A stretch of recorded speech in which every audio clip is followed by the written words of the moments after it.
नमस्कार मित्रांनो, स्वागत आहे तुमचं पुन्हा एका नवीन अशा रोमॅन्टिक लव्ह स्टोरीमध्ये. तर मग चला सुरुवात करूयात आजच्या या भागाला.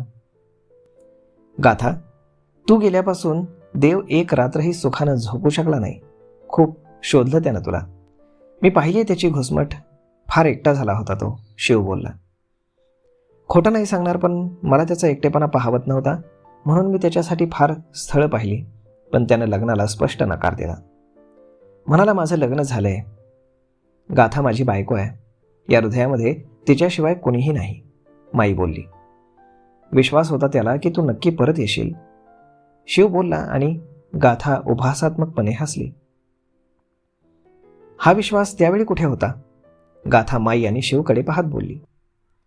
जीव ओतून मी सांगत राहिले की हे मी नाही केलं. का नाही विश्वास ठेवला माझ्यावर? गाथा बोलली. गाथा, त्यावेळी परिस्थिती तशी होती बाळा, माई बोलली. ओह, म्हणजे प्रेम परिस्थितीनुसार बदलतं असं म्हणायचं का तुम्हाला माई? यावर माईंकडे कुठलंच उत्तर नव्हतं. गाथा, त्यावेळी त्याच्या जागी तू असतीस तर कदाचित तूही त्याच्यासारखीच वागली असतीस, माई बोलल्या. अजिबात नाही. मी अल्लड बेजबाबदार आहे, परंतु अविचारी नाही. त्यावेळी मी असा अविचारीपणा अजिबात केला नसता. प्रेमात सगळ्यात जास्त महत्त्वाचं काय असतं माई? गाथा बोलली. विश्वास, समीर म्हणाला.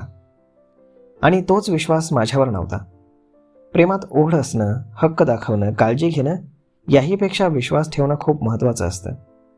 या नात्यामध्ये ओढ, हक्क, काळजी सगळं काही होतं, पण विश्वास नव्हता. आणि जिथे विश्वास नाही तिथे या बाकीच्या गोष्टींना काही अर्थ उरत नाही. परिस्थितीला दोष देऊन केलेल्या चुकांवरती पांघरून घालणं खूप सोपं आहे. परिस्थितीनुसार प्रेम बदलत नाही, माणसाचा स्वभाव बदलतो. भविष्यात येणारे सगळे दिवस सारखे नसतात. पुढे अशी कोणती परिस्थिती निर्माण झाली तर? म्हणजे माझ्यावर पुन्हा अविश्वास? नाही माई, आता माझ्यात पुन्हा त्या गोष्टी सहन करण्याची ताकद नाही. या सगळ्या प्रकारात मी माझ्या बाबांना गमावलंय. यांनी काही गमावलं नाही. त्यामुळे माझ्या आतमध्ये चाललेल्या संतापाचा अंदाज तुम्ही नाही लावू शकत. माझी ही फॅमिली माझ्यासोबत होती म्हणून मी आज उभी आहे. या जागी जर मी एकटी असते तर केव्हाच संपली असते, गाथा डोळ्यात पाणी आणून बोलली. बरोबर बोललीस तू. नात्यात विश्वास महत्त्वाचा आहे. माझा तुझ्यावर विश्वास नव्हता असं तू म्हणतेस? तुझा होता. ममतानं जे सांगितलं त्यावर तूही विश्वास ठेवलास ना? तू प्रेग्नंट आहेस हे कळाल्यावर एकदा तरी तू माझ्याशी बोललीस का, की मला सांगण्याचा प्रयत्न केलास? का सांगू? तुम्हाला माझं काही पडलेलंच नव्हतं. माझ्याशी काही देणं घेणं नव्हतं, तर तुम्हाला का सांगू? आणि समजा सांगितलं असतं तर तेव्हा तुम्ही मला आणि ग्रीशाला स्वीकारलं असतं? अजिबात नाही. उलट मी तुमच्या आयुष्यात येण्यासाठी अजून नवीन चाल खेळतीये असं म्हणाला असतात तुम्ही. आणि माझ्यासारखंच माझ्या बाळालाही लांछन लावलं असतं. माझ्या चारित्र्यावरती संशय घेतला असतात. तुझा पुन्हा गैरसमज होतोय गाथा, देव कळवळून बोलला. नाही देव, माझा कुठलाही गैरसमज होत नाहीये. मी जे बोलतेय तसंच झालं असतं. असो, सगळं सत्य समोर आलंय. मी निर्दोष आहे हे सिद्ध झालंय. मी यातच समाधानी आहे, असं म्हणून गाथा त्याला पाठ फिरवून उभी राहिली. माया, समीर, तुम्ही समजदार आहात. तिला समजावून सांगा, निदान ग्रीशासाठी तरी, माई बोलल्या. माई, गाथाच्या प्रत्येक निर्णयात मी तिची साथ दिली आहे. तिला जर देवसोबत पुन्हा रिलेशन ठेवायचे नसतील तर तिच्या निर्णयात मी तिच्या पाठीशी आहे. माझ्या मते हा विषय आता इथेच बंद व्हावा, समीर हात जोडून बोलला. समीरच्या बोलण्यावर गाथा काहीच बोलली नाही. ते पाहून देवनं एक दीर्घ श्वास घेतला. चल माई, घरी जाऊ, देव शांतपणे माईला बोलला. देव? माई थोडी शॉक होऊन बोलली. काळजी करू नकोस. मला माझ्या बायकोपासून आणि मुलीपासून कुणीही दूर करू शकत नाही, देव गाथा आणि समीरकडे पाहून बोलला आणि माईंना घेऊन तिथून निघून गेला. गाथा, तुला इतका इगो असेल असं वाटलं नव्हतं.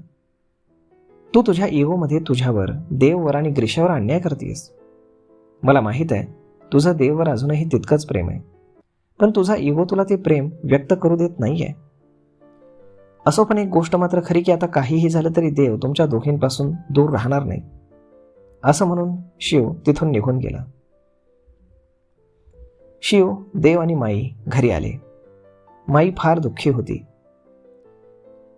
देव, तू मला तिला समजावून का दिलं नाहीस? अजून समजावलं असतं तर तिचा राग गेला असता. तुम्ही पुन्हा एक झाला असतात. माझी नात या घरात आली असती, माई बोलल्या. तिला जितकं समजावता येत होतं तितकं समजावलं माई. तिला काहीच समजून घ्यायचं नाही तर आपण काय करू शकतो? देव बोलला. मग असंच राहणार आहेस का? ती तिकडे आणि तू इकडे. आणि ग्रीशाचं काय? तिनं का हे सहन करावं? शिव बोलला. अजिबात नाही. आम्ही सोबतच राहणार आणि माझी मुलगी आमच्या दोघांसोबत, देव बोलला. तू काय करणार आहेस? शिव बोलला. आता जे काही करणार ते कायद्यानं करणार आणि फोर्सफुली. कायद्यानं गाथा माझी पत्नी आहे. तिला माझ्याकडे यावंच लागेल, देव बोलला. देव, आधीच तुमच्यात काही ठीक नाहीये, त्यात तू कायद्याची भाषा करून अजूनच गोष्टी किचकट करू नकोस, शिव बोलला. शिव बरोबर बोलतोय देव. आता तरी गडबड करू नकोस. तिला प्रेमानं समजाव, ती समजेल, माई बोलली. तेच प्रेम दाखवण्यासाठी मला कायद्याची मदत घ्यावी लागणार आहे, माई, देव बोलला. माई आणि शिव न समजून त्याच्याकडे पाहू लागले. मला माहीत आहे गाथा मला पुन्हा क्षणभरही समोर उभं करणार नाही की ग्रीशालाही भेटू देणार नाही. आणि तिला जर माझ्या प्रेमाची जाणीव करून द्यायची असेल तर मला सतत तिच्यासोबत तिच्या समोर राहणं गरजेचं आहे.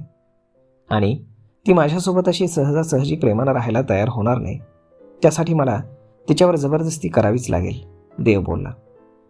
माई आणि शिव पुन्हा एकमेकांना पाहू लागले. माई, मी काहीही चुकीचं करणार नाही, परंतु तिच्या आयुष्यात पुन्हा जागा मिळवण्यासाठी, माझं प्रेम मिळवण्यासाठी, माझ्या मुलीजवळ राहण्यासाठी मला काही गोष्टी तिच्यावर जबरदस्ती कराव्या लागतील, देव बोलला. तुला जे काही करायचं ते कर, पण गाथा पुन्हा हर्ट होता कामा नये. नाही होणार, देव माईंचा हात हातात घेऊन बोलला. इकडे गाथा, तुला असं वाटत नाही का तू या गोष्टींना खूपच खेचतीयस? माया बोलली. ताई, हे तू बोलतीयस?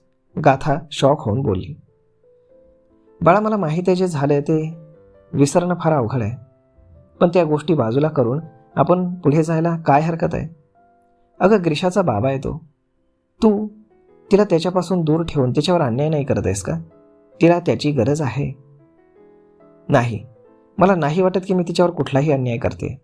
मी ग्रीशासाठी एकटीच पुरेशी आहे. मी एकटी सांभाळू शकते तिला. गाथा, ताई प्लीज, मला या बाबतीत काहीही समजावण्याचा प्रयत्न करू नकोस, गाथा चिडून बोलली. तर मग मित्रांनो, तुम्हाला काय वाटतं? एवढ्या सहजासहजी सगळ्या गोष्टी सॉर्ट आउट होतील का? पाहूयात पुढच्या भागामध्ये. तोपर्यंत तुम्हाला आजचा हा भाग, ही लव्ह स्टोरी कशी वाटली हे तुम्ही आम्हाला कमेंट करून नक्कीच सांगा. आणि जर आवडली असेल तर आपल्या जवळच्या मित्रमंडळींसोबत देखील हा व्हिडिओ तुम्ही शेअर करायला विसरू नका. धन्यवाद.